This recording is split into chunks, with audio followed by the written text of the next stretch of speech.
Okay, അപ്പം നമ്മളത് അവിടെ ഒരു പ്രോബ്ലം ചെയ്യാണ് കേട്ടോ. Date,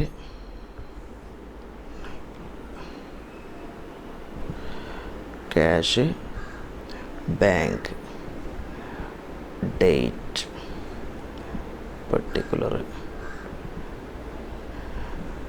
cash, bank.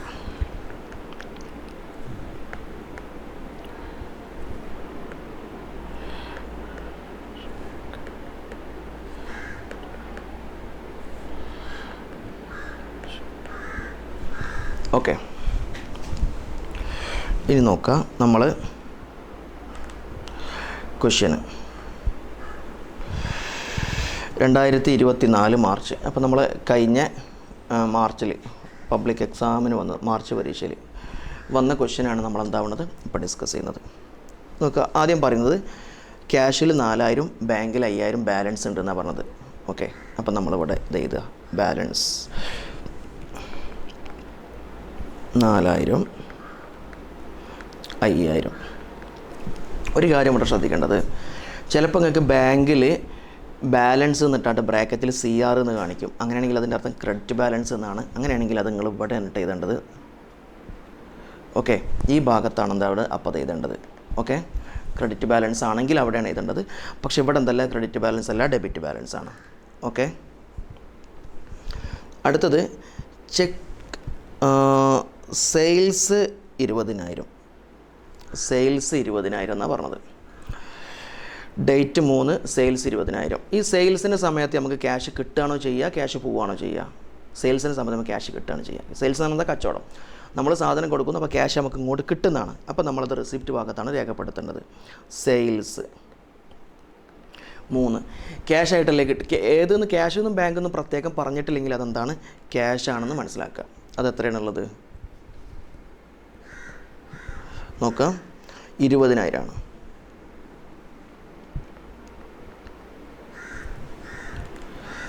അടുത്തത് cheque received from Naushad and deposited into bank 6000. ഞാൻ നേരത്തെ ഇൻട്രോയിൽ പറഞ്ഞ മാതിരി റിസീവ് ചെയ്ത അതേ ദിവസം തന്നെയാണ് എന്താക്കിയിട്ടുള്ളത്, ചെക്ക് ഡെപ്പോസിറ്റ് ചെയ്തിട്ടുള്ളത്.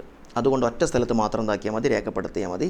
5-ാം തീയതി ബാങ്കിൽ നൗഷാദ് എന്ന് പറഞ്ഞ് 6000 രേഖപ്പെടുത്തുക. നൗഷാദ് 6000.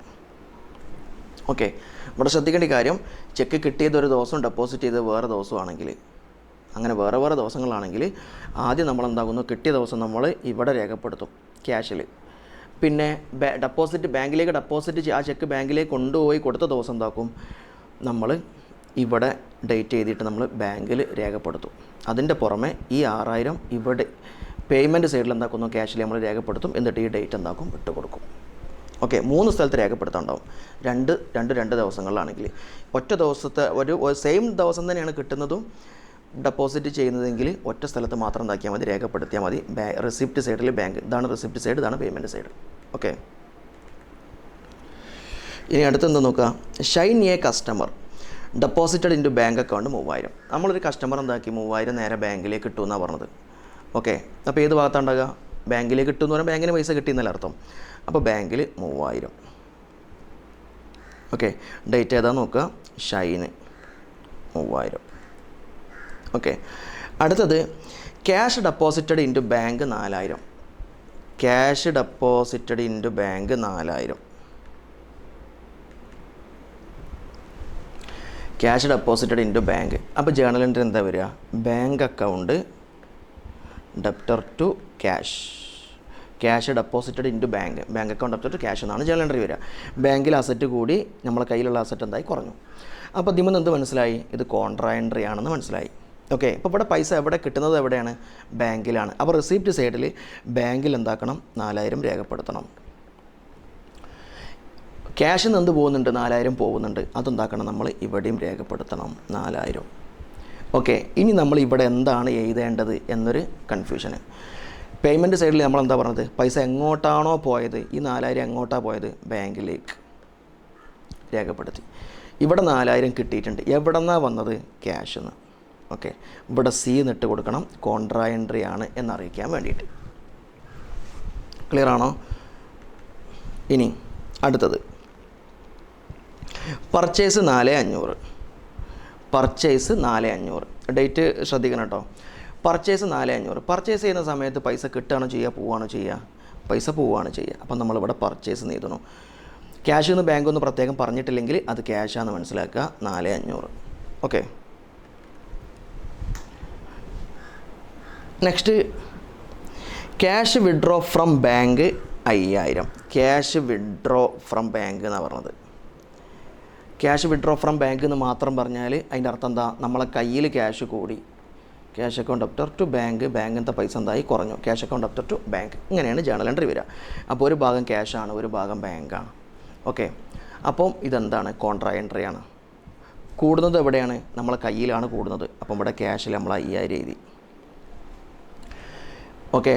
എവിടെ നിന്നാണ് കുറയുന്നത്? ബാങ്കിൽ നിന്നാണ് കുറയുന്നത്. അപ്പം നമ്മൾ 5000 ഇവിടെ എഴുതി. ഇനി ഇവിടുന്ന് ചോദ്യം, ഈ ബാങ്കിൽ നിന്ന് പൈസ എങ്ങോട്ടാണ് പോയത്? ക്യാഷിലേക്ക്. ഈ ക്യാഷിത്തെ പൈസ എവിടെ നിന്നാണ് വന്നത്? ബാങ്കിൽ നിന്ന്. ക്ലിയർ ആണോ? അടുത്തത് അതാ, cash withdraw for personal use, personal purpose 3000. സ്വന്തം ആവശ്യത്തിന് വേണ്ടി എന്താക്കി? 3000 ക്യാഷ് പിൻവലിച്ചു എന്നാണ് പറഞ്ഞത്. ബാങ്കിൽ നിന്നല്ല കേട്ടോ, ക്യാഷ് പിൻവലിച്ചു എന്നാണ് പറഞ്ഞത്. അപ്പോൾ ജേണൽ എൻട്രി എന്താ ഉണ്ടാവുക? Drawings account debtor to cash എന്നാണ് ഉണ്ടാവുക. Drawings account debtor to cash. ഇനി ഇത് ബാങ്കിൽ നിന്നാണെങ്കിൽ എന്തായിരുന്നു ഉണ്ടാവുക? ടു ബാങ്ക് എന്നാണ് ഉണ്ടാവുക. ഓക്കെ. അപ്പോൾ നമ്മൾ ക്യാഷ് എന്താവുകയാണ്? ഇവിടെ പോവുകയാണ് ആണല്ലോ. എത്ര ക്യാഷ് പോകുന്നത് ഇവിടെ? 3000. പേഴ്സണൽ പർപ്പസിന് വേണ്ടി എന്താവുകയാണ്? 3000 ക്യാഷിൽ നിന്ന് പോവുകയാണ്. നമ്മളിത് അവിടെ 3000 ഡ്രോയിങ്സ്. ഓക്കെ. ഇനി അത് ബാങ്കിലാണെങ്കിൽ, ബാങ്കിൽ നിന്നാണ് പൈസ സ്വന്തം ആവശ്യത്തിന് വേണ്ടി പിൻവലിച്ചതാണെങ്കിൽ 3000 എവിടെയാണ് വരിക? ഇവിടെയാണ് ഇട്ട് വരിക. ശ്രദ്ധിക്കുക.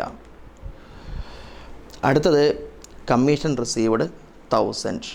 1000 എന്താക്കി? കമ്മീഷൻ കിട്ടി. അപ്പോൾ ക്യാഷായിട്ടാണ് കിട്ടിയത്. ഓക്കെ. അപ്പം ഇവിടെ എന്താക്കിയാൽ മതി? 1000 കമ്മീഷൻ.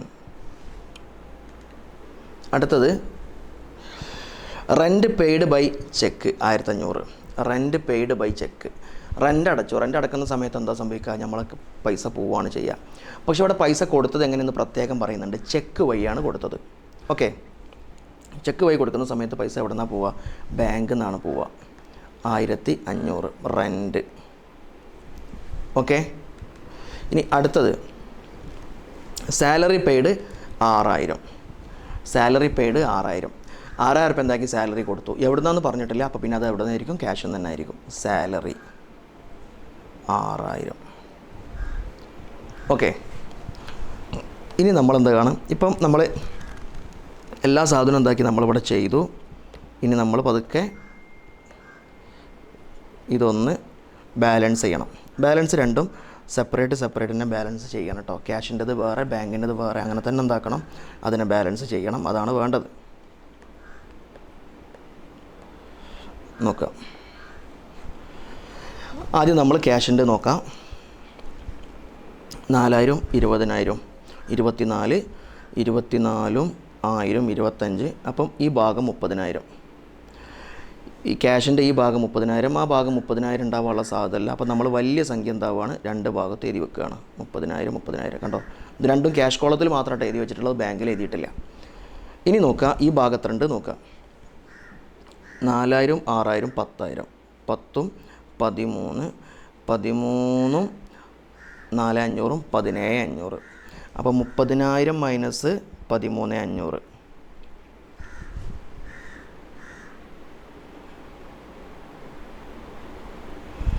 16500. ഇതാണ് ഇവിടുത്തെ ബാലൻസ് എന്ന് പറഞ്ഞത്. ഓക്കെ. 16500. ഇനി നമ്മൾ അടുത്ത ബാങ്കിൻ്റെ കാണാം. ബാങ്ക് 5000, 6000, 11000. 11ഉം 3ഉം 14, 14ഉം 4ഉം 18. 4, 3, 7, 7, 6, 13, 13, 5, 18. ആ സൈഡ് അത്ര ഉണ്ടാവാനുള്ള സാധ്യതയല്ല. 18000. അതേ 18000 നമ്മൾ എന്താക്കുകയാണ്? ഇവിടെ എഴുതുകയാണ്. ഇനി ഇവിടെ എത്രയുള്ളത്? 5000, 6500. 18000 മൈനസ് 6500. 11500.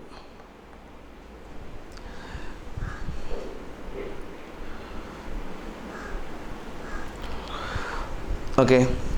അപ്പം ഇത്ര മാത്രമേ എന്തുള്ളൂ. ഇതാണ് ഈ പിന്നെ ഡബിൾ കോളം ക്യാഷ് ബുക്ക് എന്ന് പറഞ്ഞ സാധനം. ഓക്കെ, നമുക്ക് പെട്ടെന്ന് തന്നെ മാർക്ക് സ്കോർ ചെയ്യാൻ പറ്റിയ ഒരു പിന്നെ കണക്കാണ് ഈ ഡബിൾ കോളം ക്യാഷ് ബുക്ക്. 3-4 സാധനങ്ങൾ മാത്രം എന്താക്കി വെച്ചാൽ മതി, മനസ്സിലാക്കി വെച്ചാൽ മതി. ഓക്കെ, അപ്പോൾ okay, double column cash book നമ്മളിവിടെ കഴിഞ്ഞു കേട്ടോ.